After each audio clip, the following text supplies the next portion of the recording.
This is some of my story.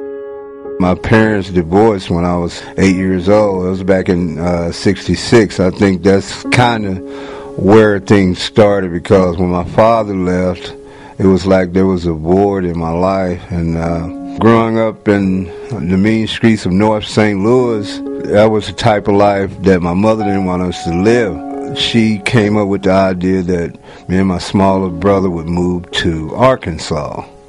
I went to Arkansas when I was 12. My grandparents was very disciplined, and that was good for me. We became some good athletes, and my granny put me in the Christian athlete things. The only type of drug I'd done back then was being drugged to church, So I grew up in the church with my grandparents. They was loving parents. There's no telling where I would be if it wasn't for them. And we used to go to St. Louis during the summers, and I would get back into the street type life, and I would hung out with the wrong people. And then I would go back to Arkansas after summer's over, back with Granny.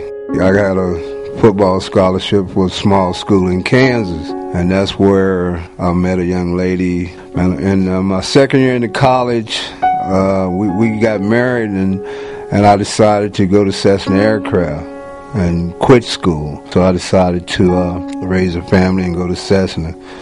And my drinking started heavily after that.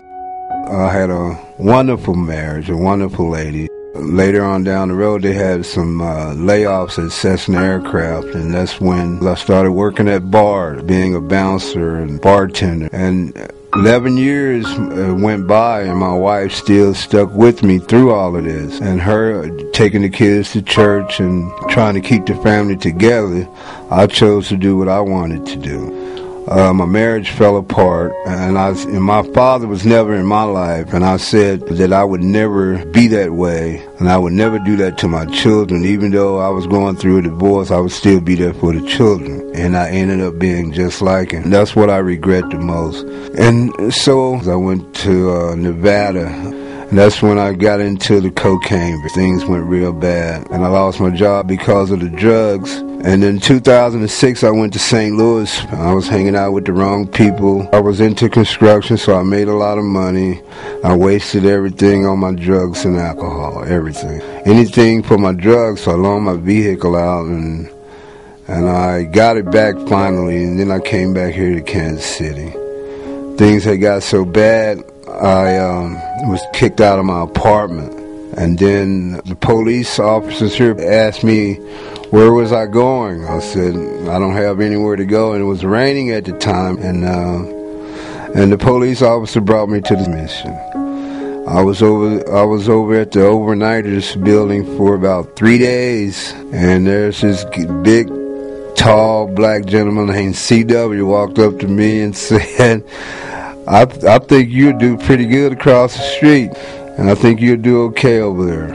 So I filled out an application. I was feeling real good about myself, because this is where I reunited myself with Christ. After all the years, I was born again, and God had plans for me. I thought I was doing great. I thought I was doing fine, and they done a background check on me, and I found out I had some outstanding warrants in St. Louis. I was an innocent man, and I knew I was innocent, but I was extradited back to St. Louis on these charges. The day I was incarcerated in that jail, I got on my knees and prayed to the Lord, if you could get me out of this mess, I will promise you I'd go back to Kansas City, go back to the mission, and finish what I started. They made me some deals, and about that 9th month rolled around, I asked Christ to give me a sign. Just give me a sign to let me know what you want me to do, Lord. All of a sudden I had a visitor from Kansas City, and it was my pastor and the first lady from my local church. I couldn't hold back the tears, because I felt like no one in Kansas City really cared or loved me or anything. He told me, we've been praying for you ever since you left. He had called my counselor, David Phillips, at the mission and talked to him about me. And I got kind of choked up. In this jail, you don't cry. You ain't supposed to show show any type of weakness there, and that was the sign that I needed.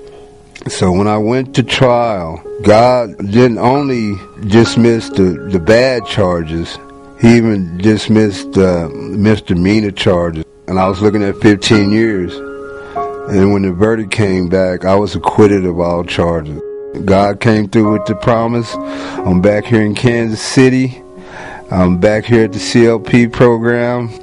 If it wasn't for the mission right now, I would be out there walking the streets looking for any handout. You know, I thank the people that give guys like me a second chance. Guys that should have done the right thing, but we didn't do the right thing. I can't live in the past. I have a roof over my head. I eat good every day.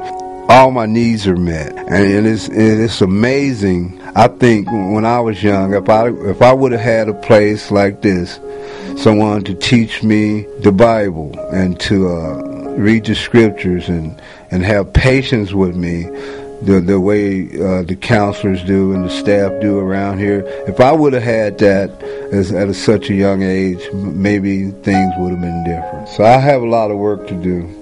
You know, I used to say when I was 23, I thought I was on top of the world. I thought, now I'm 53. Come on, it's never too late. This is a short life compared to the life that awaits. God has a way of showing you that once you're with Him, you got to go all in.